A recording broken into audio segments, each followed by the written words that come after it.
All right, we're live. Hi, good afternoon, everyone. Welcome to ATP Live on Bronchial Asthma. It is the World Asthma Day weekly, and today I have with me a specialist in the field of respiratory disorders in children, especially bronchial asthma. I'm going to introduce her later, but first of all, I just want to welcome you. So we are live on Instagram, we're live on YouTube, we're live on Facebook group, Facebook page. So wherever you are, feel free to drop your questions under the video which you are watching. Please, today is about bronchial asthma. I know that we normally do ATP Live where you ask Dr. Gbemi all your questions, but today, please, we have a specialist, so we want to maximize that wisdom.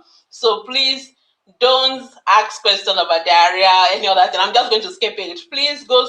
I want you to ask only questions about bronchial asthma in children, because we have the experts in. For those of you on Instagram, you may not be to Dr. Yeside, but trust me, she's here with me. So you can just put your question, you will hear her as well. But you can still drop your question. But for those of you on YouTube and Facebook, obviously you can hear us and you can see her. So you are all welcome. So yes, I can see some of you have joined us already. Welcome. So welcome. Please share the video, share it, and let everybody join us and start dropping your questions. Please, we have only 1 hour, so drop your questions now so that I'll be asking the experts in the house and then she'll be addressing them. Okay, so let me quickly welcome my guest, and I'm so happy to have Dr. Yeside Akinbolagbe here. She's a consultant pediatrician and lecturer at the Lagos University Teaching Hospital. She's a specialist in respiratory disorders in children, especially bronchial asthma. So she's the expert you need to know everything about bronchial asthma. And I think Dr. Yeside also has a lot of experience, not only as a specialist, a pediatrician, but because I think she also has personal experience. She doesn't mind me sharing that. So she's somebody that knows it from both ends, and I'm sure she'll be very, very happy to share wisdom with us this evening. Okay, so Dr. Yeside, welcome to ATP Live. We are very happy to Thank you. Thank you for having me. Thank you so much. Okay, so please, I can see all of you joining. Start dropping your questions. So yesterday was the World. Is it yesterday or 2 days ago? I think it was 2 days ago. Was the World Asthma Day, which is a year that is used to create awareness about bronchial asthma, and I especially like this year's theme, which is about correcting misconceptions about asthma. And trust me, there are lots of misconceptions, especially in our part of the world. So, but before we start taking our question, Dr. Yesterday, can you just tell us what is bronchial asthma? For those of us who are parents just ordinary people, what does asthma mean? Can you just give us a little bit of introduction first? Okay, thank you for the question. I'll try to explain what asthma is in simple terms. So asthma is a chronic disorder. So when you say chronic, it means it's a long-term, lifelong disorder which affects both children and adults, and it involves narrowing of the airway and swelling within the with also a lot of production of mucus. So all this leads to narrow.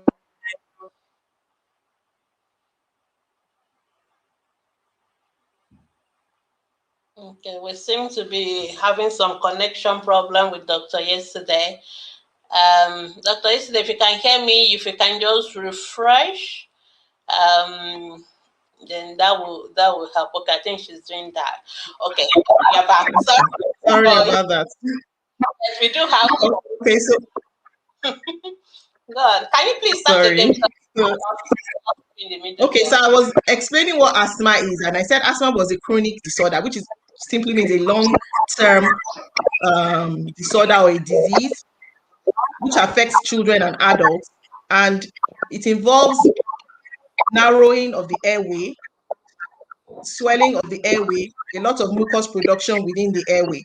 And all this ultimately leads to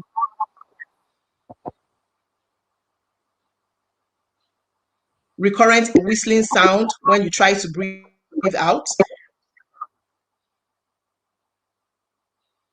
and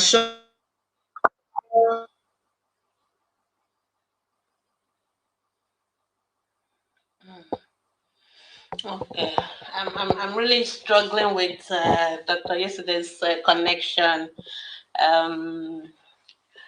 This is it's a challenge with our internet.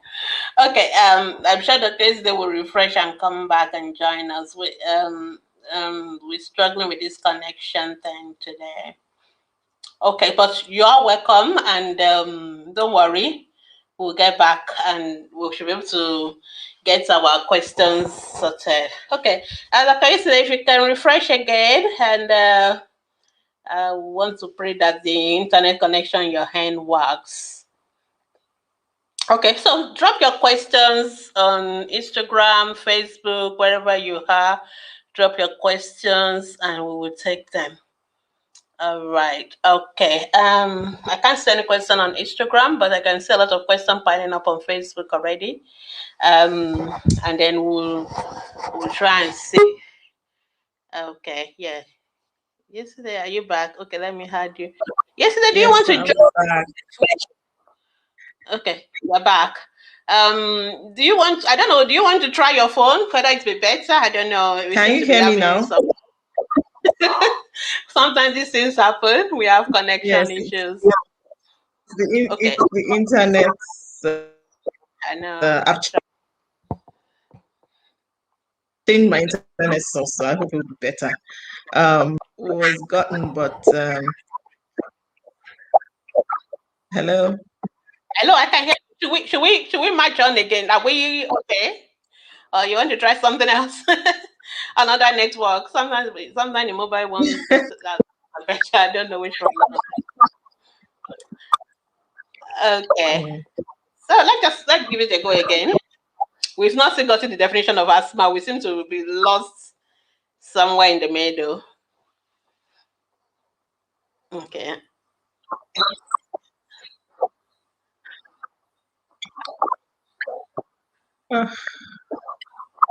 Sorry. Don't worry. This happens sometimes. Okay. Okay, maybe we should just move on. If I can paraphrase what you said, something about narrowing of the airway due to lots of mucus production, and we have some whistling sounds and all that. I think I can hear. I think most of us have that. Yeah. Yesterday, are you with me? Yes, I can hear you. Okay, all right. So let us crack on with the questions. So, how do you know if a child has bronchial asthma? That's the question from Esther Chooks. How do you know if a child has bronchial asthma? So just as I said, a child that has asthma will be having, and some of the things that the child will be having currently will be things like cough, and this cough is usually worse at night.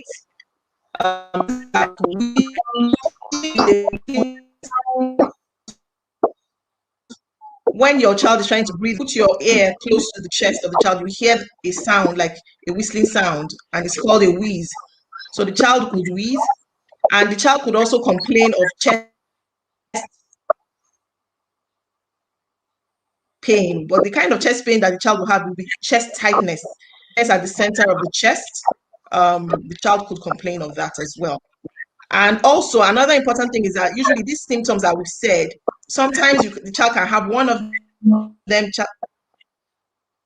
You are able to identify what brings it on. So there are things called triggers that cause these symptoms that I've spoken about to happen. So when your child has symptoms like dust, cold, even exercise, then you start suspecting that the child has asthma. Okay, it's a trick. So I hope you got that correctly. Yeah. So somebody is asking about catarrh, like your baby has catarrh. How do you handle that? If you don't mind, I would prefer you post that questions on our Facebook group, and we will handle that. Today we want to answer questions about asthma because, like we said, it's a special ATP life, and our question today is all about bronchial asthma. Okay, I can see lots of people asking questions about dropping twists and all that. No, today is not the day for that. Okay, so somebody is asking now, like, what tests can be done to know if a child has asthma? What are the tests that you will do to know that this child has asthma? So the tests that we can do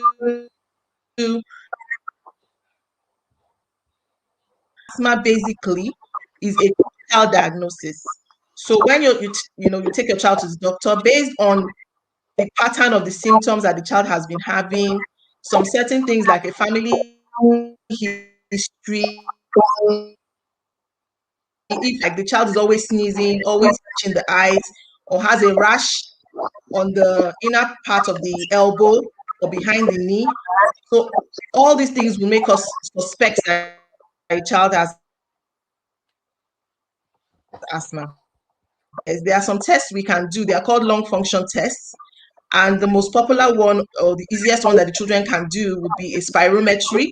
So what you are doing with that is you are trying to assess the happens is that you detect that there's a sign of obstruction. So we said asthma is caused by narrowing of the airway. So the test will be able to detect that there's narrowing of the airway, and then we'll be able to reversibility testing. So we'll give the child a bronchodilator and we would repeat that spirometry test again. If there's an improvement, so the airway now opens and the child is able to breathe out of asthma. Okay, thank you. Thank you. I hope that answered your question. Yes, I think I got that. So basically, it's a clinical diagnosis, but there are some tests that the doctors can do, but they rely more on initially what you told them, all the signs, and then there are some lung function tests that can be done. Okay, I think Esther is saying thank you. She got the answer to your question. Um, Somebody is saying that's Ajakai Omolola is like, how conclusive is an asthma diagnosis for a 3-year-old? I really want you to go into that because yes, some people believe that maybe some children. I know where this person is coming from. Some people believe that maybe some children are too young to be diagnosed with asthma.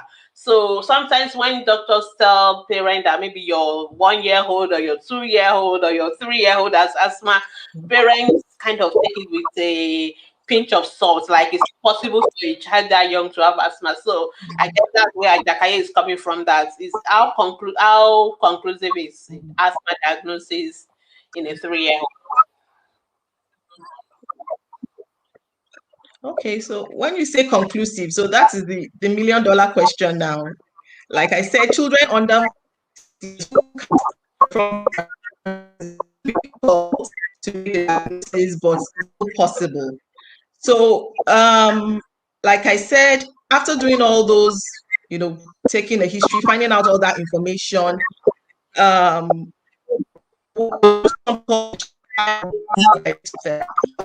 we give child a trial of asthma. That's after we made our clinical diagnosis.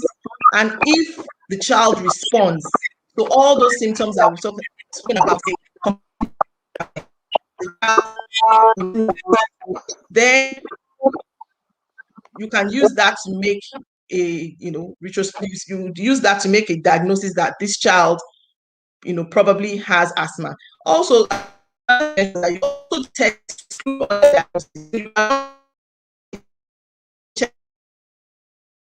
other tests to confirm that this child doesn't have something else apart from asthma. So like I said, in below 5, it's a bit challenging, but it's still possible to make that.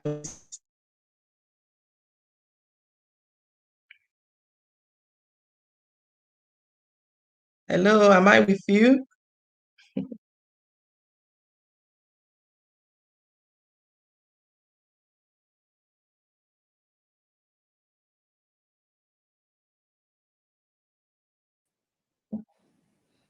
Okay. With me, can you hear me? Yes. Okay. I removed the other mic. It's a little bit noisy. All right. So yes, we've gotten that sorted. Somebody is saying, how do we know when a child's cough become asthma? So in other words, a child is coughing. How do you know it is an asthma cough or just any other cough?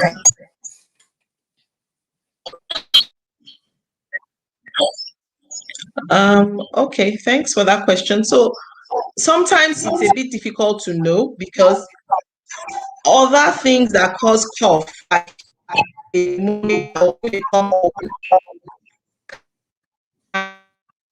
and asthma symptoms in somebody who has asthma. So it may be difficult to know whether that particular cough is from the asthma or from that it's more of asthma would be that the cough would occur more at night, like I said. So the child usually in the early hours of the morning or in the middle of the night, that's when the cough usually comes. As soon as the child is running around, they shouldn't be having a fever, at that time. And then also the cough usually comes in response to, like I said, some triggers. So for instance, maybe you are suddenly coughing, or somebody was frying palm oil, or somebody sprayed a very strong perfume, and then the child starts coughing. So it's the way it usually starts is a bit sudden. It was child would have started with a runny nose days, and then the cough will now start gradually. The one for asthma usually would be a bit, sudden. I hope that answers the question. Yes, it does. I don't know, but we seem to have some poor internet connection. So sometimes the question we can't hear you properly, and then it come back again. So I guess I don't know whether those on Instagram. Just let me know whether you can hear. Okay, I think somebody is asking a question, which means that they can hear a little bit.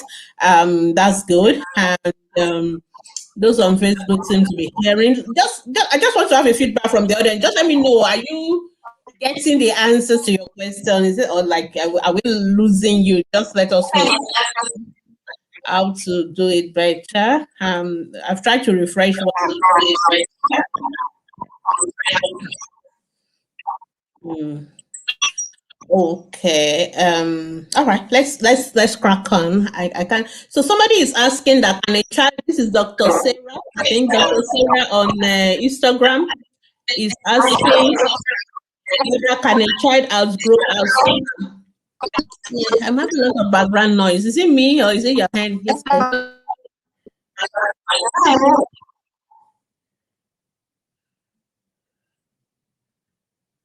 Hello, am I with you? Yes. Okay, so somebody is asking, can a child outgrow asthma? Mm. Okay, should I go Yes, ahead? please go.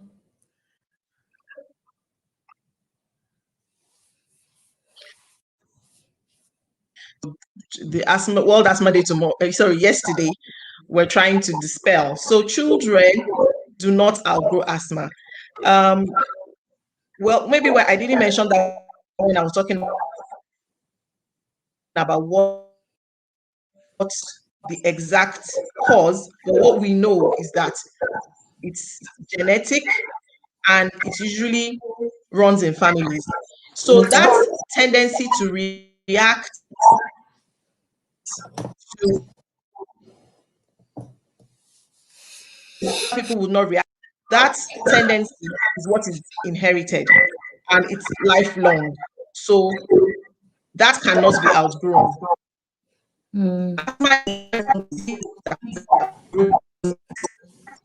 Hereditary, inherited that gene, and that stays with you for life. But what tends to happen is that children tend to get older,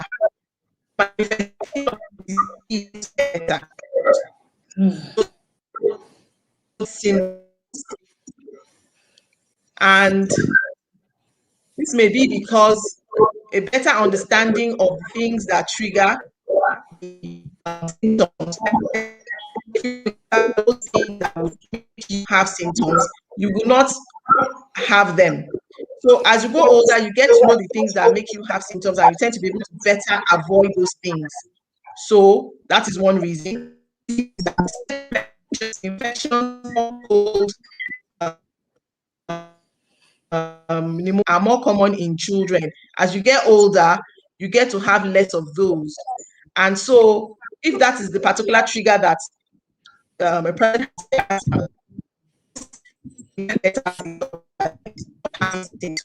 what I advise is that a child that has been diagnosed with asthma in childhood should realize that it's a lifelong disease. They should always have an inhaler handy, even if it goes and come on with something that will trigger symptoms, and the child can, start having it again, and it may be an emergency situation. There's no inhaler nearby just because they thought the child had it.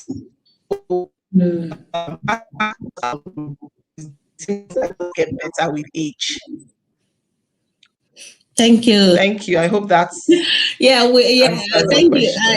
I guess we're really struggling with the internet connection. I think many people are saying they can't hear properly. I'm just wondering whether you want to try a different network. Like, do you mind trying your phone to connect your phone? I just try that, because I think we're really losing house on the very lovely information that you're giving us. Just try this so that we can see whether it's better. I apologize for. Okay, let me do that. Okay. Sorry. Apologies to everyone. We're just trying to see how to make it better. I know Nigeria internet our providers can be marvelous at times. Okay, but while Dr. Yeside is trying to connect again and reconnect, I will just summarize what she said for those who are struggling, so that I think what I heard from what Dr. Yeside said, that in respect to the question about outgrowing asthma, is that the tendency for a child to have asthma is lifelong. So you don't outgrow that, which means that it can always happen. It's just that as children grow older, they tend to know what are the triggers, they tend to avoid it, and so they may have less attacks, less symptoms, but they should know that it is something that can always happen. So just always be ready, have your asthma inhalers and all that available. So thank you so much. So welcome to ATP Live on Facebook, Instagram, YouTube, wherever you're watching from.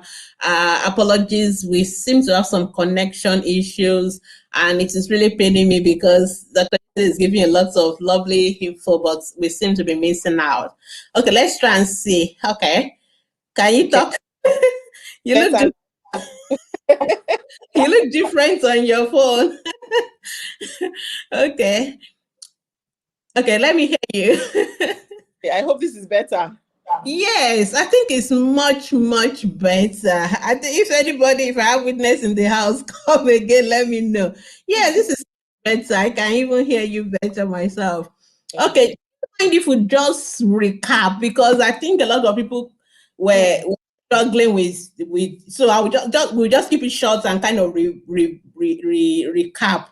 And first of all, can you define the asthma again? Because many people have not got that definition. I'm so sorry, but I just want people to get it once and for all, because it is really important. It's one of those conditions that people tend to miss up a lot. So don't mind us, just help us. So that everything is better and back better. So please drop your question. Those of you that are gone, come back. Okay. Let's start. Yes, Okay. people say it's better. So, Yes, it's better. Yes. okay.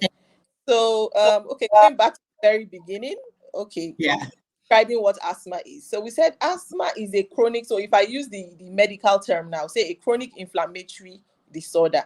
But basically, what does that means is a long term. So chronic means long term disorder. Inflammatory just means there's a lot of swelling and a lot of mucus production within the airway. Because of this, the child has, or the individual that has asthma has recurrent episodes of certain symptoms like cough, wheezing, which is a whistling sound when you try to breathe out because of the obstruction, and chestness or chest pain, and shortness of breath. So these symptoms come in a recurrent way. So it's not all the time. They come and they go, and they are usually in response to certain substances or situations. So I would say substances and situations because usually things in the air. So you say aero allergens. So these are aero thing. Aero means air. So things in the air. Allergens are things that react. So those who tend to have these symptoms. It's like an abnormal reaction. I'll call it abnormal because we're all here in a room, and the person with asthma will just start, having these symptoms. So it's response to the normal things in the air, but that person has that tendency to react by those symptoms. Okay. Yeah, thank you so much. That's very lovely. Oh, this is beautiful. I can hear you, and for once I understand everything. So because of that, some people are like they want their question answered again. So don't mind us. Come again. So just recap for us again. How do a parent know that my child has bronchial asthma? So things that you would see in your child will make you start suspecting that your child has asthma is your child starts having these symptoms that come usually suddenly. So things like cough or shortness of breath or difficulty in breathing. And sometimes with you doing something about it or not doing something about it, it can just go away on its own. On its own. Usually the cough is worse in the night.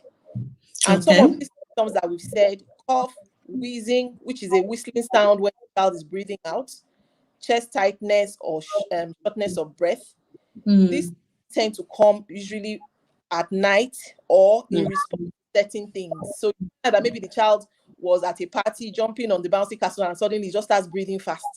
Or the child was running, the child just, starts having this whistling sound, gasping for air, and all that, or just starts coughing, uncontrollably, or wakes up in the middle of the night, just starts coughing.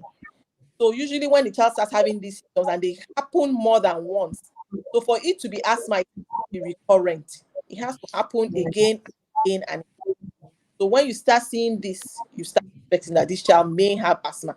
So all this is, the child may have all of these symptoms. The child may have only one of these symptoms. It may even be only cough. Though that is rare, but it may be only cough. So that's basically how you would know or suspect that your child has asthma. Yeah, thank you. So basically in asthma, the symptoms tend to be sudden. They tend to be recurrent. So please take note of those key signs. And also start having a child having those sudden symptoms, recurrent symptoms tend to be worse at night. Please think about asthma. Of course, you don't make the diagnosis yourself. Of course, you have to see the experts for them to make the diagnosis. All right. Okay. So yes, this question, I really want you to answer it. I know you answered it before, but we were lost because of the connection issue. So can a child, can you diagnose children with asthma? How early can you give a child a diagnosis of asthma? So I think that's what Molola is asking. Like, if a doctor tells me my 3-year-old asthma, can I really believe it? Is it conclusive? Is it like, yes, I should just accept it? What do you say to that? So, like I said, making a diagnosis of asthma in a child less than 6 years can be a bit difficult and challenging, just because in that age group they are not able to do the tests, the confirmatory tests that we do. Okay. which is the spirometry. So the spirometry is a lung function test that helps you to diagnose the obstruction. There are some lung function tests that can be done in younger children, but usually they are not available except in very specialized centers. Even elsewhere, you know, in the developed world, it's not everywhere where they have those kind of equipment. So usually children less than 5 years, the diagnosis is usually made clinically, and that is using things like so the child has somebody in the family that has asthma. We've said recurrent symptoms, nothing else explaining these symptoms. When the child has these symptoms, the child is not having a fever, he's not having another thing to show that is an infection, you know, out of the blue like that, and it's recurrent. And if the child has other signs of allergy, so the child has eczema, so we call it atopic eczema, it's a kind of allergic eczema. You see these rashes, dry rashes at the elbows, inner side of the elbows or behind the knees. So because basically the way I sometimes describe it to my patients, it's like allergy of the airway. So what is allergy? Just like an abnormal reaction of the airway. So the ways you sometimes some people say they're allergic to one kind of food or the other, and the way that the allergy will manifest will probably be a rash, or they'll start having some bumps on the body. So the same way, when somebody comes in contact with something that doesn't agree with them, so to speak, they react in, you know, having this wheezing, cough, and chest tightness and all that. So if a child has these in response to certain, you know, certain things in the environment or situations, a child can be crying or laughing and suddenly start being breathless or coughing. So strong emotion is also one of the triggers. So so to make a diagnosis in that age group, we put all these things together, and then we do something called the trial of bronchodilator therapy. So we try, trial of therapy. The therapy we'll do will be, I don't want to be using too many medical terms. We understand, yes. Inhaled corticosteroid therapy. So these are anti-inflammatory inhalers that will give that reaction to stop that swelling, to stop that mucus production. So when we do that for a couple of months, about 2 months, and the child responds, that on its own is also a way of diagnosing, of making a diagnosis of asthma. Okay, thank you. So basically, we can diagnose asthma in children, even though we can't use the specialized tests and all that, but there are other ways by which the doctors can do what we call a clinical diagnosis, and it will still be conclusive. Okay, so if Emmy initially asked, so you mentioned that one of the symptoms of asthma is cough. So, and we also know that cough is something common that most children have. So how do you know which of the cough is the asthma cough, or which of them is the, like a cough that the mother should not worry about? How do they differentiate the two? Okay, so usually the cough is usually dry. It's usually not, doesn't produce, child doesn't bring out any Sputum. or your sputum, you know, the catarrh that comes out of your throat when you're coughing. So the child doesn't usually cough up anything. It's usually worse at night. And sometimes you're able to say after something, you know, the child was exposed to a. So, for instance, like I said earlier, the child has an infection, for instance, it usually starts gradually. Maybe the child may have a runny nose and they start coughing. But in asthma, cough might just start out of just we're fine a minute ago, just start coughing. There will be other symptoms like shortness of breath, difficulty in breathing, and all that. So as opposed to things like a pneumonia, a chest infection can also cause cough, can also cause difficulty breathing. But usually you would not have things like wheezing with that, and you would have a high fever with that. So for asthma, cough, most of the time you would not have a fever. But then as a pneumonia can also happen. When it gets to that stage, doctor that will be able to tell you, at least at home, if the child keeps having this recurrent cough and there's no other thing, no other fever or anything, then you may suspect that the child has. Okay, thank you. All right. All right.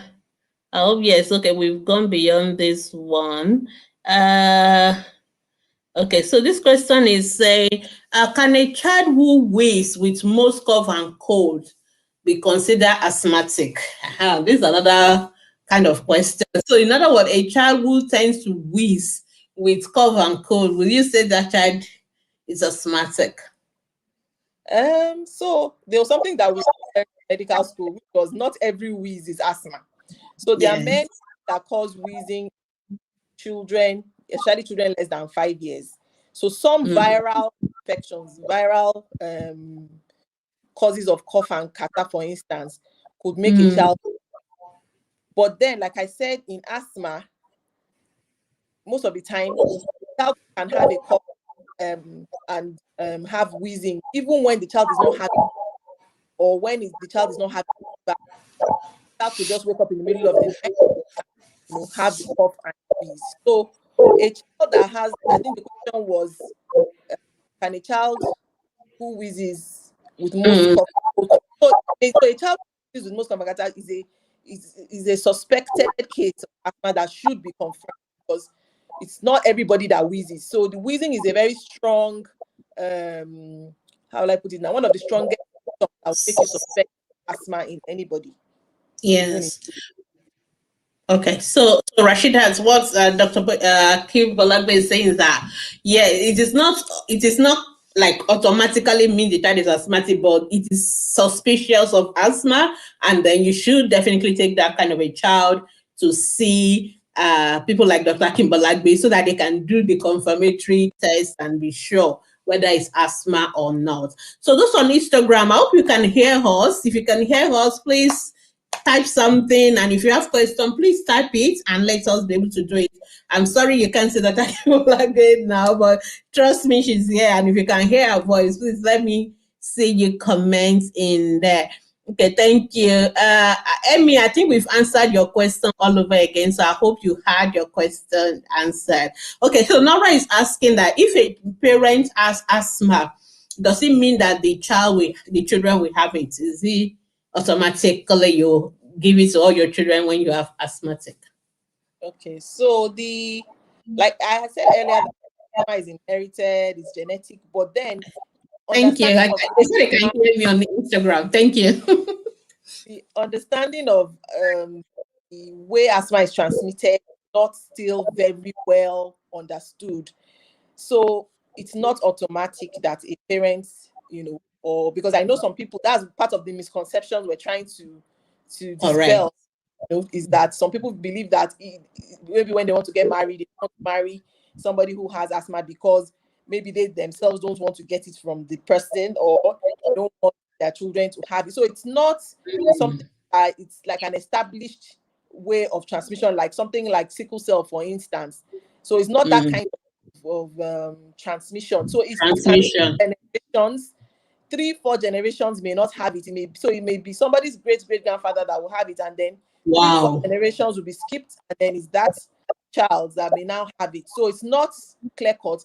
All the children may have, none of the children may have, some of the children may have, but there's no way of actually predicting it. It comes in a very haphazard way. So you can't really say. But there's a strong, usually, especially if it's the mother. So when there's maternal, when the mother has asthma, it's quite strong for the children. But then, like I said, it's not automatic. It's possible that none of the children may have asthma. Yeah, thank you, Dr. Akinbolagbe. Let me quickly, before we leave this question, let me quickly add one, because most time when mothers ask me questions about asthma, and then they go, I don't have asthma, my husband doesn't have asthma, why is the child having asthma? That we don't have it in our family, but most of them don't act up to, you said 3 or 4 generations behind. So which means there may have been somebody down, maybe great-grandparent that have it, but they don't know, but they just assume because just the 2 of them don't have asthma does not mean, because that's one of the reasons why some of them don't want to accept the diagnosis of asthma, because they think, I don't have it, so why should my child have it? So I think you have clarified that it's possible it may skip like generations. And another thing I also found out is that when a child comes to my clinic, for instance, with asthma, they say nobody has asthma. Sometimes when you see the grandmother will tell you that that mother, when she was a child, she used to have this thing where she wheeze and cough, and she always had to take her to hospital. But because by the time she became a teenager, the symptoms had stopped. So the mother herself may never even know that she had asthma symptoms. So a lot of people who have grown into asthma school and their symptoms have subsided, they may not even know that they had it because they were not diagnosed in asthmatic then. Okay. So that's one thing that really probe very, very well. Very deep. Somewhere. Yeah. So please, before you say you don't have asthma, ask grandparents. I always sometimes ask my patients as well to go ask the grandparents, is this thing happening in the family? Because you may not know. You need to ask grandparents and great grandparents. They may know. So don't just assume. Okay, thank you. That's very, very informative as well. Okay, now, this question is at what age? Okay, so no, I know you have a question about how we diagnose asthma, but is there like an age cutoff where you will say, is there no never like you can diagnose asthma in this particular age group or something like that? Honestly, asthma can occur at any age. It's just that usually probably before the age of 6 months, it may be difficult to, because like I said, it has to be something that is recurrent and it has to be something that is out of, happens not only when the child has infections, it has to happen also outside of infections to be able to categorically say that. But we know that children, in that age group, less than 1 year, yes, they have recurrent infections over and over again, and they wheeze with those infections. So at that age, it may be difficult to actually say that the child has, but sometimes some are recurrent, and you just have to treat them like asthma. And if they respond, then you take it that the child has asthma. If the child does not respond, then you can stop the medication. And so I would say at any age, even as young as 6 months have been diagnosed with asthma. So there's no age. So there's no age limit. Even children as early as 6 months can be diagnosed with asthma. But like Dr. Yeside said, because we have to do something, it's more difficult to diagnose in younger children. I know that most of us will say we want to wait until the second episode, or, like you said, maybe reaction to a response to a therapy trial. So it's difficult to diagnose, but that does not mean it cannot occur in children even as low as okay. I think we've answered your question. We've done that. Okay, you can hear us. Yes, you can hear us. Can a teenager suddenly develop asthma, like a teenager, somebody who never had asthma as a baby? Is it possible? Yes, it's very possible. So like I said, of course, that teenager would have inherited that gene. So that tendency to react, the DNA, the person has it. But it's possible that she may just never, or he may just have come in contact with something that would trigger symptoms in him or her. Possible maybe the child now house, maybe they don't use insecticide in the child's house, and then house, and somebody now sprays insecticide, and that's what the child now starts having. So it doesn't mean that the child never had asthma before. It was there in the DNA, but the manifestation, just happened. So it can manifest at any age. We have people that have adult onset. We have those who have asthma in pregnancy. We have those who have asthma, occupational asthma, that develop it when they start doing some certain jobs and are exposed to some kind of chemicals. So there are different types of asthma. It can occur at any age. There are some people that have developed asthma in the elderly, as in when by the time they were like 60 years, or they never had it all their lives. So some teenagers can develop when they start having their menstrual cycle, because that's also a trigger. Female hormones and all that, start. Then teenager can start having symptoms at that time. Okay. Wow, that's interesting. So in other words, you already anybody who is going to have asthma already have that genetic tendency, but you may not manifest until you have an exposure to a particular trigger, and that can happen at any age, teenager, adults, even in elderly parents. Okay, thank you for telling me that you can hear me. Yes, because the child has been confirmed to have atopic dermatitis, and I hear you mention there could be a correlation. Yes, she mentioned that. Do you want to say that? I think she's talking about her own child. Rashida, if I'm correct, just let me know. I think I tried to be diagnosed with atopic dermatitis, and maybe she's now having maybe some signs again that may suggest asthma. So is there a link between the two? Like I said earlier, that sometimes I describe asthma as allergy of the airway. So your child that is having atopic dermatitis, the child has allergies to certain things, and the way your child is manifesting is by having the skin rash. That is the dermatitis.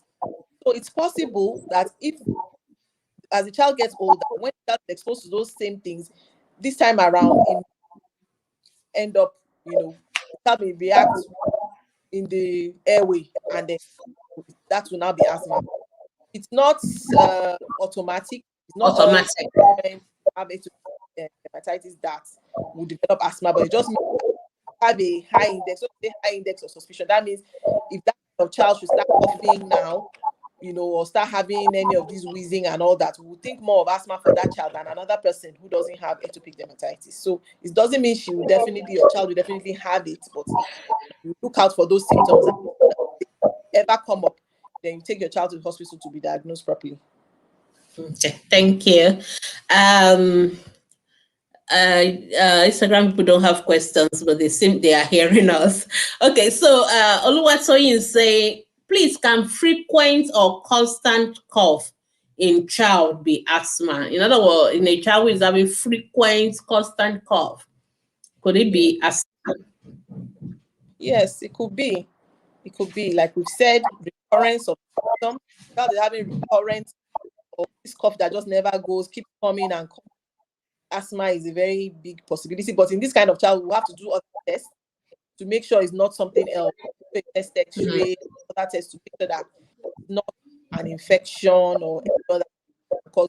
So there are things that can cause chronic cough that or recurrent that comes that lasts for a long time. So we'll do tests to make sure, because like whooping cough, that can have whooping cough, that can have tuberculosis. There's so many things.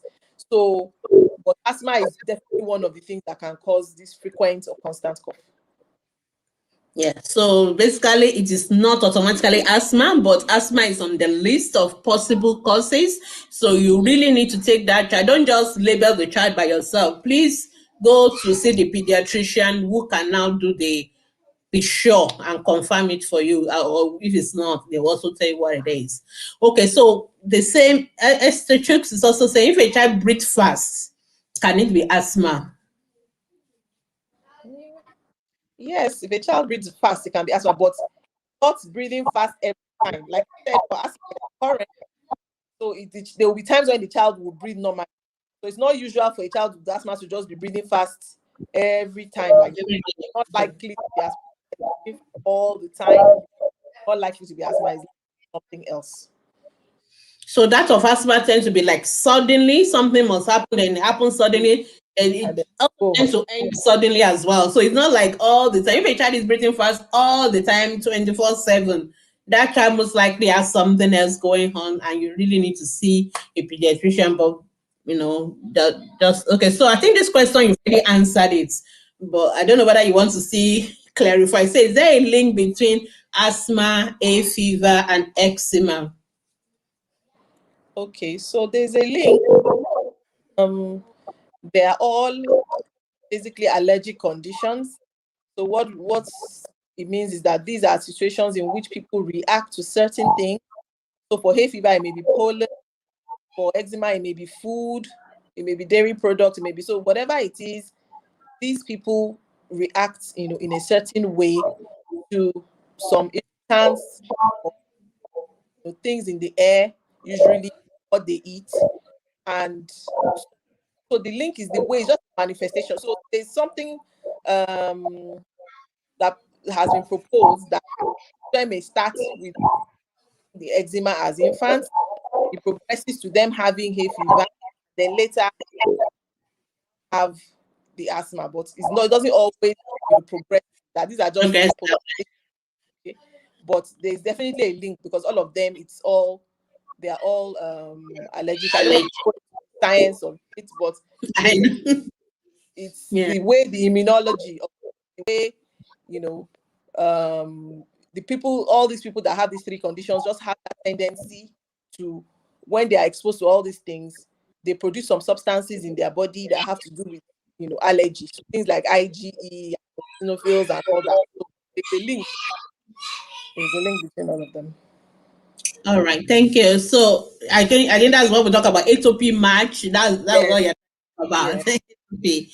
All right. Okay. So this person is asking if left untreated or because of improper diagnosis. I love your question, Mercy. This is a very beautiful question. Like, what are the possible implications? What is the worst possible scenario? What can happen if somebody has asthma, it's not diagnosed, it's not treated? What can happen?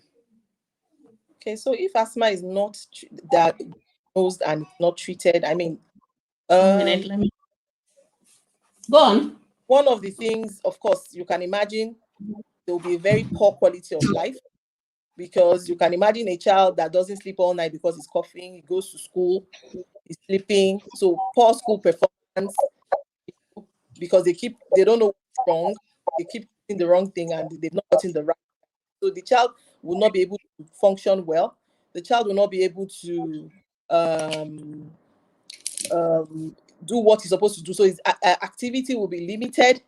You'll find that such a child, that will be the kind of child that the teachers in school would say, sit down, don't run, because when you start running now, we don't know this thing that always happens. So the child's quality of life will be affected. Sleep, exercising, the normal activities and all that. Even the parents who will not sleep at night, and also the poor quality of life. And then, of course, if a child has a very severe attack, for instance, and they don't know that it's asthma, the child can go into the airway can become completely obstructed, and the child can even we can lose the child. So that's the worst case scenario. But there's this so we call it, it's not like mortality is that the child has died. Morbidity is like that the child is living with something that the child is not supposed to be living with, because if the child is being treated properly, then the child can do everything he's supposed to do. So there will be limitation. And lung function, when the child becomes the lung function, when the child becomes an adult, will be very reduced. So that child is will be the kind of adult that will climb just one stairs and get very tired, because the airways have not been permanent. So it can actually lead to permanent damage of the airway for remodeling. So the airways now become permanently, will I say, obstructed. It cannot open beyond a certain level because of this chronic, the thing has just been there, narrow, swelling over and over again. Nothing has been done about it, and then it can't open up properly again. So those are the worst case scenarios. Of course, can lead to death, and it can lead to poor long. Okay, thank you. I want to ask a question on this, because I'm not seeing anybody asking. So let me just quickly ask so that we don't forget. How do we manage asthma? How do we handle it? What's the management of asthma, or what's the treatments for asthma? So for asthma, being a chronic or long-term disease, like I said, it's something that is lifelong, is there. But then the child also has these acute episodes. So there are two facets to the management. So there's management of asthma as a chronic disease, and there's management of those acute episodes, and they are very important. So we said it's an inflammatory condition, where the inflammation, we're talking about swelling, mucus production constantly within the airway, such that the airway like permanently always a bit narrow. Okay. So the treatment is to give drugs that can control that inflammation, control that swelling, control that narrowing, and keep that airway constantly open. So these are called inhaled corticosteroids. So they are inhalers that contain low doses of steroids that the child can use every day to control this reaction. So it also helps because, for instance, like I said, many things that can trigger us, but there are many that you can't control. So if somebody is burning, indiscriminate bush burning, for instance, you can't control that. So there will always be situations where the child will be exposed to some of these things. So these inhaled corticosteroids help to stem or reduce that reaction, so that the child the airway doesn't get swollen, narrow, and then the child is able to breathe properly. So as you come to the hospital, you use these drugs, they keep, so it's just like the way those who have hypertension have to use antihypertensives, those who have diabetes have to use hypoglycemics. So that's the way I look at it. A chronic illness and your inhalers are your medication that you just have to do. But sometimes, despite that, there may be a situation where the child may still come over. In that situation, the child need some emergency treatment, and that is the normal inhaler. So these are the relief medications. So you have the control medications, which are the inhaled steroids, and we have the relief medications, which are the ones that the children can when they have this acute episode.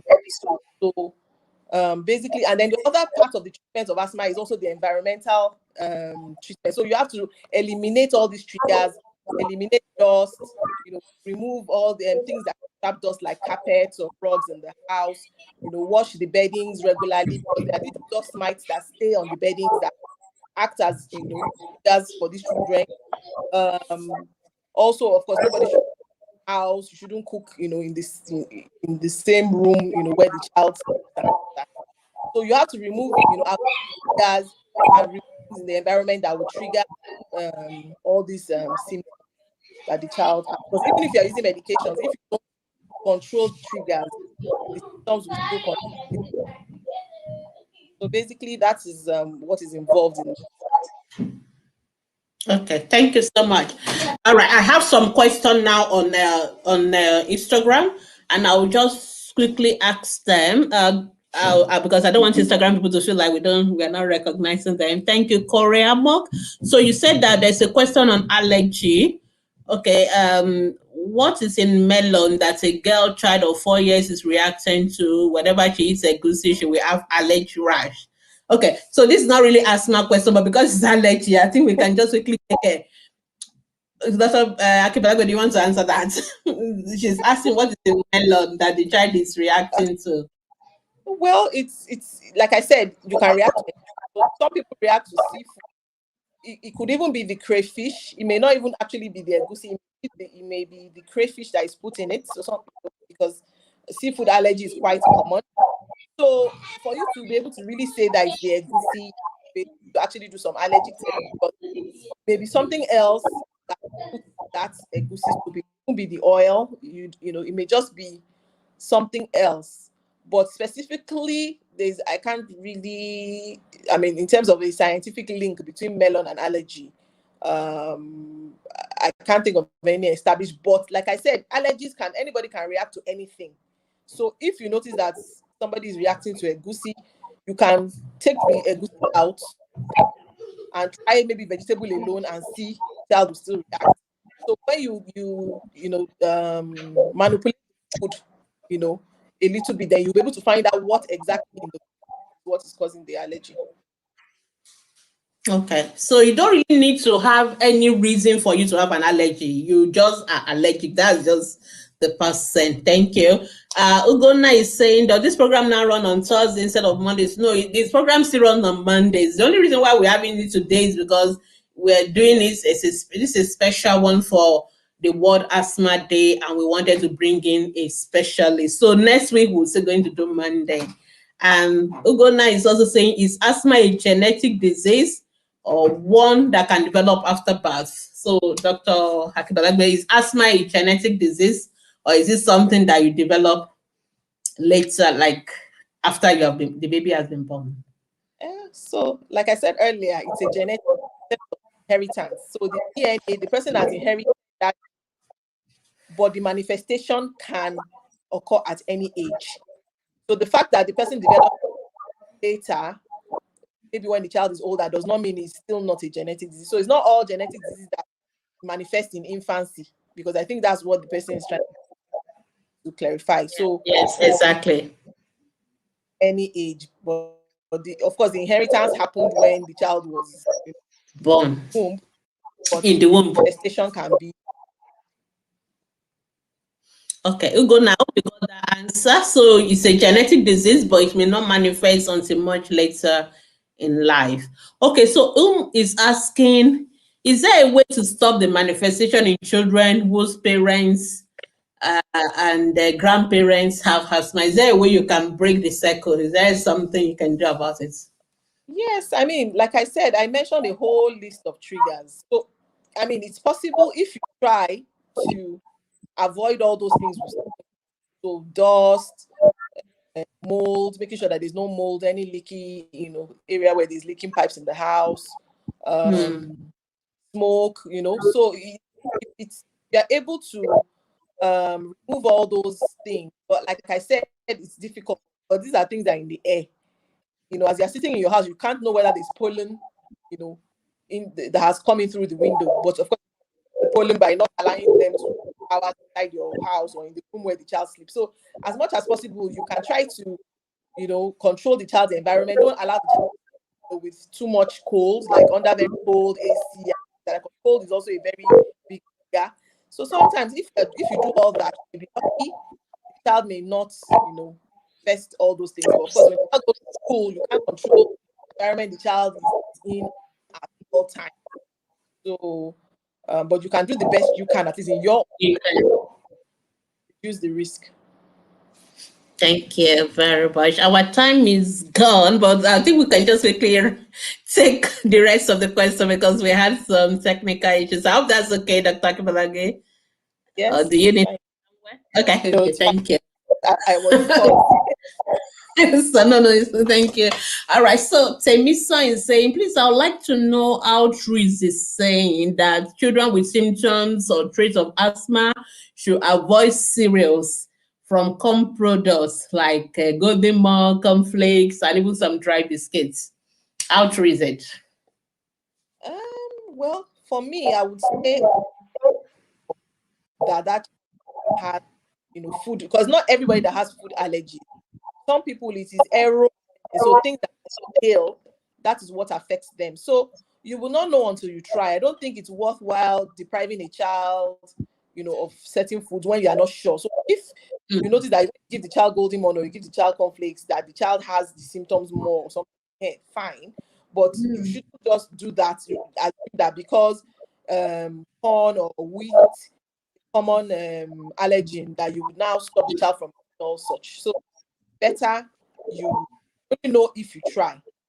So I would dispel that misconception and say that you shouldn't avoid all cereal unless the child has exhibited, an allergic reaction to any of them. Yeah, and I think this applies to generally everything that has to do with allergy. Don't just assume allergy from other people. Some people also say something about nuts and skin rashes and all that. There's no particular food that will cause rashes in everybody or that will cause a problem with everybody. Only people that have allergy to them. So don't just be depriving children of things because you had. If it has not happened to your own child, there's really no point assuming. I know a lot. The reason I come in there because a lot of mothers do this a lot. Somebody has told them if you eat this, you have this. It's a lie. Just wait for that child to have it. Thank you. Okay. Thank you, Mustafa. Can exposure to the cold in the past, about a year ago, later develop into asthma? I think this person was not listening to us at the beginning. It's not the okay, let me allow you to do it, because we also get this same thing with pneumonia. How people feel that it's the cold that entered the exactly. So exactly. So it's not likely that cold exposure a whole year ago would have been causing that inflammatory reaction from then till now. It's not likely. The person would either have died or I don't know. So not possible. And now the person has had some exposure recently. It's not likely to be something that happened a whole year ago that will be causing symptoms now. And I think this Facebook user, you need to watch this video all over again from the beginning because it shows that you didn't hear the beginning part where Dr. Yeside told us what is asthma and how it happens. So the person has a genetic tendency. And when the person is now exposed to some triggers, that is when the child will have symptoms. So it is not the cold causing asthma or making the person to develop asthma. So please watch the video all over again, and this same thing with Facebook user too as well. Can allergic reaction cause asthma? Okay, let me allow Dr. Yeside to answer that. So when you say allergic reactions cause asthma, asthma itself is an allergic reaction. The allergic reaction, exactly. The manifestation of allergy, but it's now manifesting in the airway. So it's like they are correlated.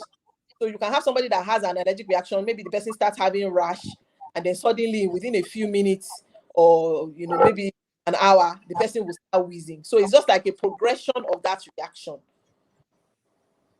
Okay, I hope that is clear. So asthma itself is the allergic reaction, but the one involving the airway, though you can have allergic reaction in other parts of the body. I mean, in terms of the manifestation. Okay, so when a child is being nebulized in the hospital, when the child has cough, is that asthma? So this is a question. Okay, Yeah, Facebook user. No and yes. No, in the sense that it's not only, so the commonest treatment that we do for asthma when somebody is having an asthma attack is to nebulize them with some bronchodilator. But it's not only in asthma that we give nebulized drugs. So sometimes you find some people giving nebulized saline, for instance, because the child has a blocked nose and they want to clear the nose. Or if a child has a viral infection called bronchiolitis, for instance, they can also use saline to try to open up that situation. But if I got this kind of information from a parent, it will help me, to make me, think of asthma and investigate further. Because if I usually ask that question, as taken to the hospital, and when they nebulize the child, the child got better, they say yes, you start thinking strongly of asthma. So it depends on what they were nebulizing and what they were nebulizing with. And I found out that a lot of us in Nigeria were not very curious. And I would like to advise, when your child is taken to hospital, please find out what is being done. You have a right to know what drug is being done and why. Did they hear anything in the chest? Did they say that there was wheezing? So you should ask questions. Did they say the breathing was, the airway was blocked, or the chest, they heard something abnormal in the chest? So ask questions. Because sometimes it may just be because blocking, that's why you nebulize. So you have to actually ask that. Thank you. Thank you. So please ask questions. I mean, if your child is being nebulized, you have a right to know why and with what. And I mean, you should have that question asked. I mean, if your child is going to the hospital every time and they are nebulizing and you have not asked the question and the doctor has not told you, because, and I think the issue is also that maybe for some of our colleagues as well, they are so scared to give parents this diagnosis of bronchial asthma. They don't want, because parents, I don't know your experience, but Nigerian parents tend to see asthma as something like it's not I don't want in my family, like HIV. I reject it in Jesus' name.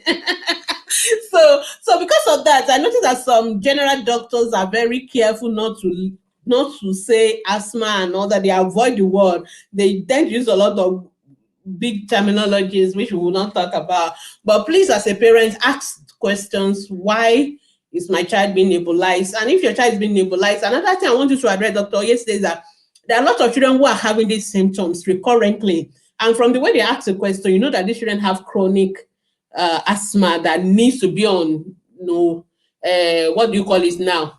Routine medication to controller medication, but nobody's referring them for this medication. Nobody's giving them. They're only using the inhalers every time.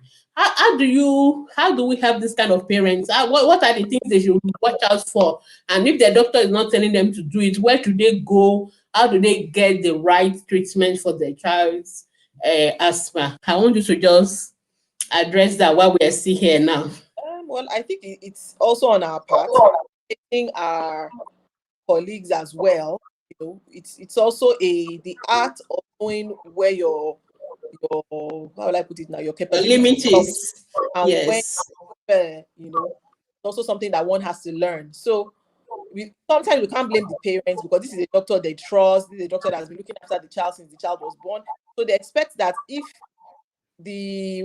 whatever is happening to the child is, I say, past his power, you should be able to let go.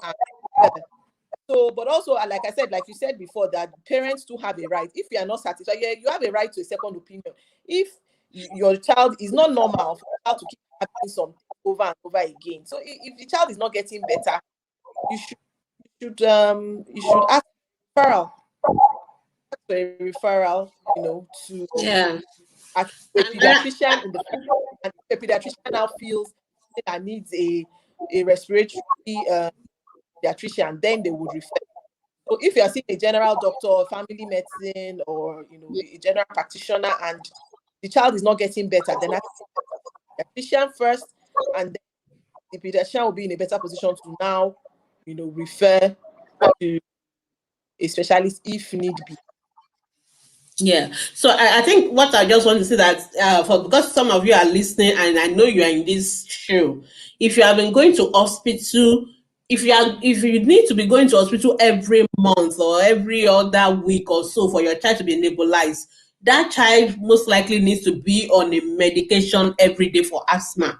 And if your doctor is not giving it to you, please request a referral. I think they have asthma clinic in most of, I think you have in Lutz, and I know they have some of these general hospitals. There is actually a clinic called asthma clinic for children in most of the teaching hospitals and all that, where you can see people who actually have the expertise to manage, because it's very sad that asthma kill people even in our country. I mean, it's really sad, and it's because sometimes we have not been managing it properly. So please request a referral. Not every doctor can manage it. That's the truth. Not every doctor can manage asthma in children. They can give you inhaler, they can nebulize, which is just like our experts have told us, a relieving treatment. But the management, the ongoing management of that asthma, so that child can have good quality of life. Because I think asthma is one of the most common chronic condition in children, if I'm right, Abby. So exactly. So we really need to make sure we're treating these children. It's not fair on them. So please request a referral to asthma clinic. And it is not something to be ashamed of. It is not like your child is something to be hiding. I don't know. I'm looking for the right word to use. It is just like the same way other children are using glasses. They need it. That's the same way those who have asthma needs their treatment, and you should just give it to them so that they can have good quality of life. Thank you. All right. I think we are almost done now. Okay. Yes, we've answered this question. Temisa is saying if a cough makes a child's chest look swollen and then the child vomiting, is that sign of asthma? Vomiting some mucus. Question is not so clear. It's not so clear, but I doubt. I doubt, because swollen chest. Yes. Does asthma give them swollen chest? That sounds more like something you get in cardiac disease, is it? In asthma, though, because of the air trapping, there's something called hyperinflation. So sometimes those that are having asthma, their chest is high. It's like they can't breathe. I don't know how to explain it. It's like the chest is just looking more like wider than normal. Expanded, so that's what I mean by swollen, but usually, like I said, they don't usually produce a lot of mucus. So mucus, yes. So a child like this, taken to the hospital so that they can check whether it's an infection. Exactly. That's what I was actually going to say. That Temisa, this sounds like a child that should be in the hospital, and preferably with a pediatrician. Because when we say go to hospital in Nigeria, sometimes I always like to qualify. Some cases are not general doctor cases. So like this kind of a child, swollen chest and all that, better in a tertiary level care or with a pediatrician. Okay, Nora, sorry. Does adenoids have any link with asthma? Is there any link with adenoid and asthma? Well, no. Would I say I would say no, and I would say yes, because we are getting a lot of yes and no answer. I know. Adenoids is an obstruction from a swelling. The adenoids are like we call them lymphoid tissue. So they are these tissues that keep the cells that help us to fight infection. So it's just like the tonsils. It's above the tonsils and it's behind the nose. So it causes obstruction, and then the child usually has, because the nose is obstructed, is blocked, the child has to breathe through the mouth, and the child snores a lot. But some of them can also wheeze. So sometimes they can be confused with asthma, and some of them can also have asthma. So, it's not really connected, so to speak, because it's two different things that is causing it. That one is something mechanical, there's something swollen there that is causing it. Whereas for asthma, is in the airway, in the lungs. So they are completely different, but a child can have, and it can be, you know, one for the other. So yeah. Yes. So okay. So I used to think like adenoid is more of like an upper airway obstruction, whereas asthma is something in the lower airway. But like Dr. Yeside said, this can it can happen together. It's sometimes I don't even know. I think children that tend to have all these things tend to have them all together for one or the other. I don't know why. But but if a child is snoring, it's more adenoid, and if a child is wheezing, it's more asthma. But if you have the two together, then you have to see a doctor to know which one it is. Okay. Esther is saying, does nasal spray? When you say nasal spray, what are you spraying? I think it's better you let the doctor know which nasal spray in particular. Is there any nasal spray that relieves asthma? No, not the only way. I mean, because like we said, there are different types of manifestations of allergy, and some of them allergic, right? Here, the child sneezes a lot. There are some swellings within the nose, and the child, you know, scratches the nose a lot. The nose is always blocked. The child is always having catarrh. So the child might have been prescribed a nasal spray for that.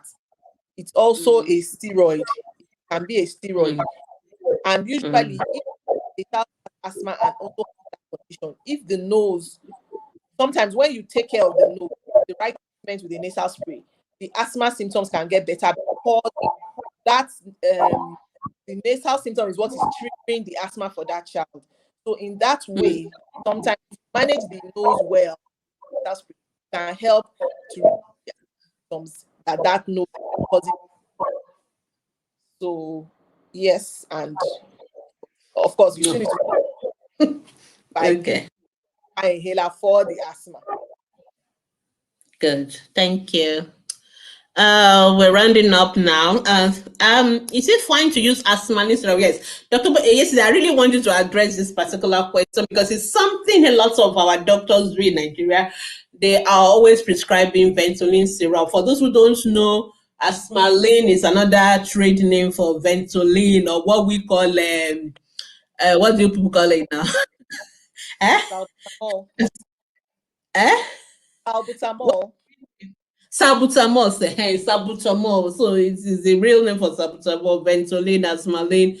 And I see a lot of children taking the tablet, taking the syrup a lot, and I'm always screaming. Anyway, please, now that I have the experts in the house, please, can you address it? So it's not fine. Is it something? Like, really, nobody should be prescribing it, but like Dr. Gbemi said, so many pharmacists and doctors would prescribe it. I know the parents didn't get the idea of Asthmalin by themselves. Somebody must have told them somewhere. Somebody prescribed it, yes. So they know where in the world that people say this, but it's because Nigeria, you know, can go to the pharmacy and get any drug off the counter. It's not because a child having symptoms in the lungs. You want to give, so it's a bronchodilator of the airway, but then it's a syrup. It's going to go, you know, into the stomach, go around the body, of course, cause a lot of side effects, unnecessary. Whereas you're supposed to take the one that goes directly into the lung through and I know the problem. A lot of people, I don't know, for one reason or the other, one of the misconceptions that we need to trash out today, they just don't like the inhaler and think there's something about it. I don't know. That they don't want people to call them use. They don't want, they feel if you use it, maybe it will now make you asthmatic, or if you use the inhaler, you will not be able to stop using it. And these are all misconceptions. The truth of the matter is that inside the Asthmalin, inside the inhaler, but like I said, the amount that is going to get from the syrup is going to be very small. Go into the stomach, digest, and all that. So it's not going to be effective. It's better you use it, which has less side effects and going to get to where it's needed. And another thing is a lot of people that don't even have asthma, just because they have cough, the Asthmalin is being like cough syrup. It's not just drug. Like I said, it's a bronchodilator. It shouldn't be used. And I even think banned. I don't know why it's still being produced. The tablet is a place because adults, gynecologists use the tablet for other. Totally be stopped. because it has so I don't advocate it. I think it's about time we start calling out our pharmacist colleagues seriously, because most times I tell parents you don't need to be taking this drug, and then the next question the mothers ask me is, then why are they producing them? Then why are they selling them? And to be honest, you can't fault the parents because it is. But then I think sometimes people in Nigeria, some of our colleagues, apologies to all the pharmacists. Sometimes people are more interested in selling products than in the well-being of our people. Please, if you or your child has asthma, your child should not be taking syrup Ventolin, QED. That's it. Under no condition should your child be taking it. You are hearing it from the expert today. I just want to say it again and again, because the number of times I've seen people asking me about asthmanin syrup, and even some are taking aminophenin syrup. I'm telling you, I've seen people ask me that question before, and I'm almost screaming and shaking, because these are drugs that aminophenin can kill. I mean, like the gap in between. Some people are still giving it. I mean, these are drugs that should be given at a high level of intensive care kind of thing. So please, let's even focus on the asthmalin, which is the commonest, or the Ventolin syrup. Please don't give it to children. Your children should take the inhaler. And some parents say children don't know how to use inhaler. Please buy nebulizer. If your child has asthma, invest in the nebulizer. Your life. If you can't afford a nebulizer, you get there are things you can use. They are called special device that your doctor will show you how to use. A baby of 6 months or a newborn baby. There are newborn babies that use inhalers, that we've had to use inhalers for. So it has a mask, and a chamber that you can use. I don't know. We don't have one here, but later I'll go and post a picture. But what the special device, which is what we recommend for children below the age of, is it 5 now or is it 8 years? When do people stop the cutoff? At least any child that use the inhaler. Even adults, some adults don't know how to use inhaler directly. Really? Elderly, those who over 60 years, some of them can't use the inhaler properly. So all ages can use the spacer, as long as you cannot use the inhaler directly. You can use the spacer. There are different sizes from newborn to adult size. So it looks like this bottle of my water. You put it's not exactly this bottle, but it's something like this. Basically, you put the inhaler on one end, then there's a mask. Oh, you have pictures. Then there's a mask at the end, and you put the mask over your nose. You puff your inhaler into the spacer device and just breathe. That's all. That's all the child needs, because we don't want this drug going to other parts of the body. The drug needs to work only in the airway. It doesn't need to go to the stomach, to the liver, to all the other parts of the organs. So, thank you, doctor. Okay, please show us. This is what they call spacer device. Let me show the Instagrammers how it looks. Let me see whether I can put my video on this. Okay, so you have the mask. This is the mask. Okay. And then this is the chamber. If you can see it, let me know. I'm putting my camera in front of this so they can see it as well. Yeah, and that's where this is the inhaler. Okay, so this is where this goes into. Yeah, and then you just put it on the child's face, so it covers the nose, the mouth. Can you see? Yes, we can see it. We can. So you just press it, and the child does breathe in and out normally, and for about 10 breaths, and the drug is delivered. So this is actually an adult size. You can see it actually covers my nose and my mouth. So that's it. Yes, and I think the way I'm going to put my phone we can modify, like Dr. Gwemi was going to show you a bottle of water, where you would this part is where you would put the inhaler in. Put the inhaler in there, and you cut the bottle here. Yes. So that would be like the mask, and you just put it across the face. Sorry. No, don't worry. Just Yeah, put it at good. something like this. Yeah, we can modify it. Yes. And that's how the child will be able to use it. So there's no place for this problem. Yes. Okay. Thank you. I thank you for those who are watching on Instagram. They are telling me they can see it, and then you can also see Dr. Yeside now. I think I should have just avoided my phone this way all along. It's just that my hand will pain me. All right. Okay. So thank you so much. This, I think, if you don't take anything from this presentation of today, understanding that children, when they need to use the inhaler, how to give it if the child cannot take it directly, because some people also don't know how to, we can't, I don't know whether we can even have time for that today, but people don't know how to give inhaler properly. But usually if you go to the clinic with Dr. Yeside, the nurses, I think she will show you how to give it. This is very, very important. But that special device is the easiest way for you to give your children their inhalers. And if you can afford it, buy the nebulizer. It's just that you also need light for the nebulizer. Or do they have one that runs on battery now? I don't know. It's a while. But honestly, there's really no place. I mean, unless the child really has a very, very bad attack. Even a child can use the spacer and the inhaler. You just have to give more puffs of the inhaler. How many puffs should they? Okay. How many puffs should they put if a child is having an attack into the spacer device? So usually you start with 2 puffs, but you do 1 puff at a. So you do 1 puff, you putting it flat on the child's face. You do 1 puff, allow the child to take in 6 to 10 breaths, and then you do a second one again. Allow the child to take in 6 to 10 breaths. And you can do that if it's a very bad attack. Actually do that up to like one puff every 2 minutes.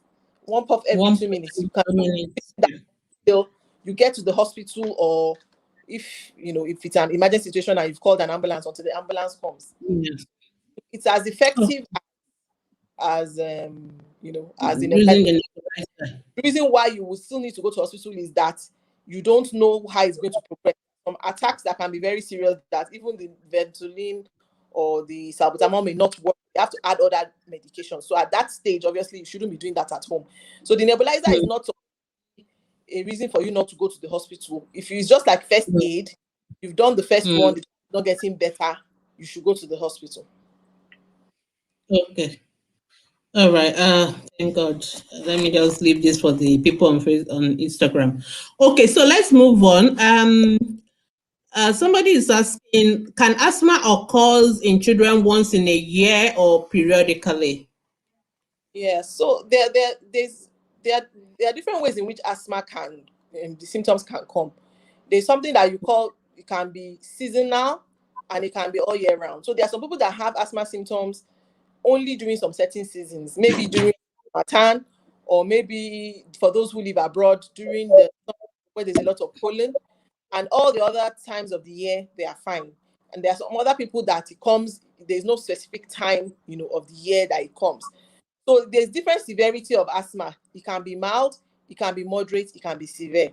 So for the mild or the intermittent one, the person, because the question is, can a child have it once in 3 years? Yes, that kind of person can actually have symptoms as infrequently as once in 3 years. Whereas another person that is having it every day would be a severe case. That other one would be an intermittent case. So, your doctor would classify the child properly and be able to tell you the right treatment. But there are different types of treatment for different stages of or cases of severity. So yes, a child can have once in everything. It doesn't mean the child doesn't have. It's just that the child's asthma is a very mild type that is not causing frequent symptoms. All right, thank you. Esther just came for us today. When a cough is treated with antibiotics, can it be asthma? Well, when you say when a cough is treated with antibiotics, if it is asthma, it shouldn't be treated. It's antibiotics. But at the same time, a child that has a respiratory infection, that can trigger asthma symptoms in a child. So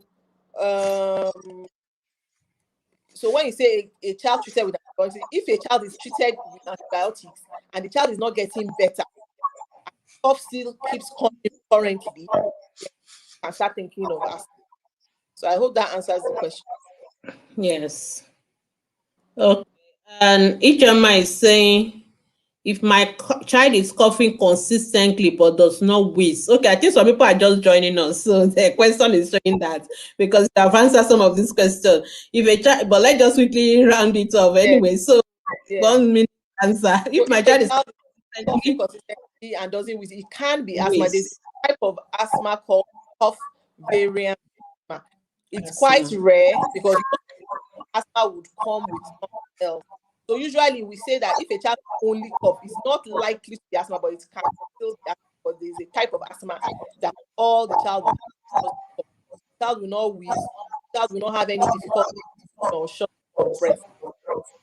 Possible that it's possible. Still.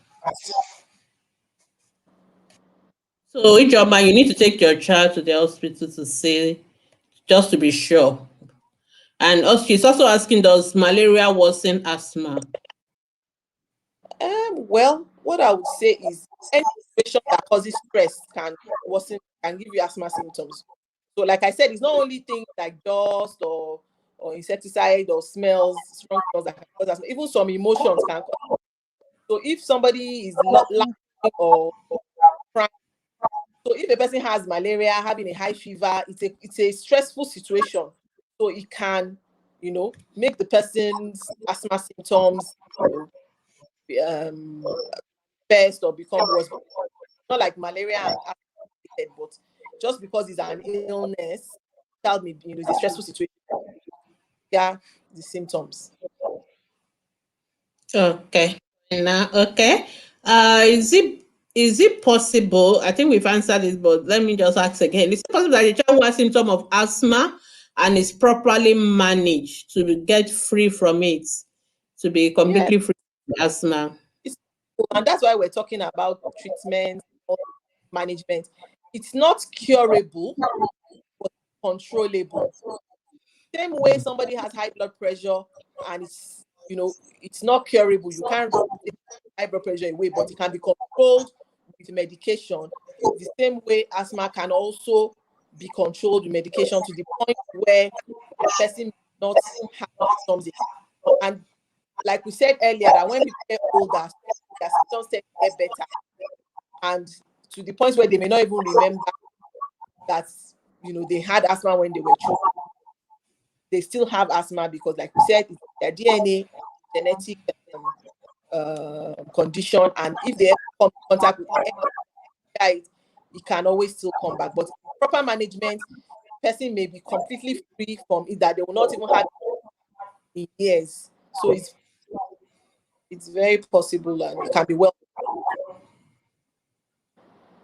All right. Thank you. So asthma can be managed, and yes, it's possible to be free from symptoms. Thank you for okay, I think we've come to the end of the program. Thank you so much. We've answered all the questions, apart from questions that are not asthma related, which I decide not to ask so as not to bother my guys. So thank you, Dr. Yeside, for this beautiful. I have learned a lot myself, and I just want to know your final in what are, if you you are talking to Nigerian mothers, fathers. What are the key messages you have for them? Like the take-home messages when it comes to bronchial asthma in children. So what I like them to take away is that asthma is a very common condition. It's not a death sentence. It's not a curse. It's not because of anything you've done. So there's no reason to be ashamed. You shouldn't be ashamed to take your medication. If the diagnosis has been made, I know it may be difficult, but if you understand what it is and manage it, then not so much of a worry. And, if your child is having symptoms that you are not comfortable with, you should seek care, preferably from a pediatrician. If the child needs, specialist care, the child will be referred accordingly. So asthma it's a lifelong condition, but with proper management and it's being well controlled, the children can have a healthy, long, fulfilling life free of symptoms. Yeah. Thank you for listening. Thank you so much, and thank you so much for your time. I mean, to get a specialist like yourself to spend over 90 minutes with us today, we're really very, very grateful. I have learned so much, and I think the parents watching both on every platform, Facebook, YouTube, Instagram, I'm sure they've learned so much as well. And so if you are late and you're just joining us, please just watch this video. It's available. It will be available on our IGTV, YouTube channel, Facebook group. It will always be there. So you can rewatch it. And if you still have questions, feel free to post it on our Facebook group. And I'm sure that if we need Dr. Yeside to come back and answer those questions, I'm sure she will be very happy to. And if your child has asthma and you are not, based on what we have discussed today, you are not happy with the way your child is being managed, please get support from our ask for referral to a pediatrician or to asthma clinic in your state. There is one, I'm so sure, maybe in a teaching hospital, maybe in a general hospital, there will be one asthma clinic for children, not adult now. And please make sure you attend there, and they will be able to manage it properly. So thank you so much, and please stop giving Asthmalin syrup. Please, we've taught you how to get spacer device. It's available in your pharmacy store. So thank you so much for watching, and thank you for bearing with us for some of the connection issues we had at the beginning, but I'm so happy we're able to get it started, and we really enjoy this this session. So Dr. Yeside, thank you so much for coming. And I'm bringing you back again to come and talk to us about something else as regards respiratory issues in children. Thank you so much. And bye, everyone. All right. Bye. Thank you to all those who watch on Instagram. Thank you.